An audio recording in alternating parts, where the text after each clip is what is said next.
জ্যোতিচিহ্ন। Hello, hello, শুভ সকাল। কেমন আছেন কবি? তুমি অবাক করলে কেন? কখনো ফোন করবো না তা তো বলিনি। খোঁজ নেয়া সেটাও তো বলনি কখনো। থাক না সব। রাজেন্দ্রপুরে বৃষ্টি হচ্ছে। জানালার শাঁসিটা সরাতে বৃষ্টির ছাপ এসে ভিজিয়ে দিয়ে গেল মুখটা। প্রশ্নটার কথা মনে পড়ে গেল। বনানী মাঠের কাছে এক মেঘলা বিকেলে এরকম ভিজেছিলাম হঠাৎ।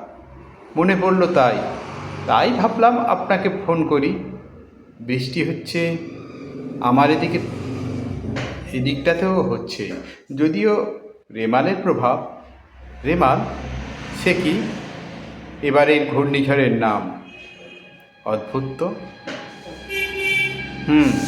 একটা সংস্থা আছে, আরব সাগরের বঙ্গোপসাগরের আর ভারত মহাসাগরের উপর তৈরি ঘূর্ণিঝড়গুলোর নাম তারাই দেয়।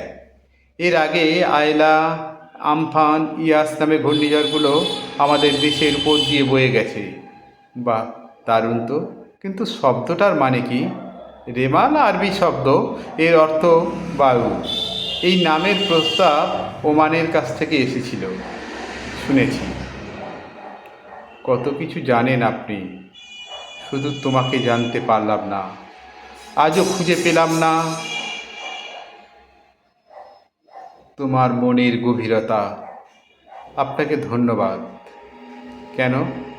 তোমাকে জানতে না পাওয়ার কারণে? না, ও সব কিছু নয়। 27 তারিখের অনুষ্ঠানের জন্য আমার নাম রেফার করেছিলেন, কিন্তু ওরা তো শুনলাম অন্য কাউকে দিয়ে, যেটাকে বলে ব্যুরোক্রেসি। থাক না ওসব, থাক না। ওইরকম হয়েই থাকে। সবারই তো কেউ না কেউ থাকে। আমি কি তোমার তেমন কেউ? সেরকম কেউ একজন। আপনি আমার জন্য কষ্ট করেছেন, ধন্যবাদ। তা আপনারই প্রাপ্য। প্রতিবারই এড়িয়ে যাচ্ছেন। কেন এত লুকোচুরি? লুকোচুরি নয়, সে আপনি বুঝবেন না। তুমি কত স্থানে যাও, অনুষ্ঠান করো, সম্মাননা পদ গ্রহণ করো। মাঝখানেতে কলকাতাতে কি একটা অনুষ্ঠানে গিয়েছিলে, তাও শুনেছিলাম। সবাই সবই কানে আসে, অথচ অথচ আমাকে কখনো বলো না। তোমার কণ্ঠে শুনতে পাই না তোমার সাফল্যের গান।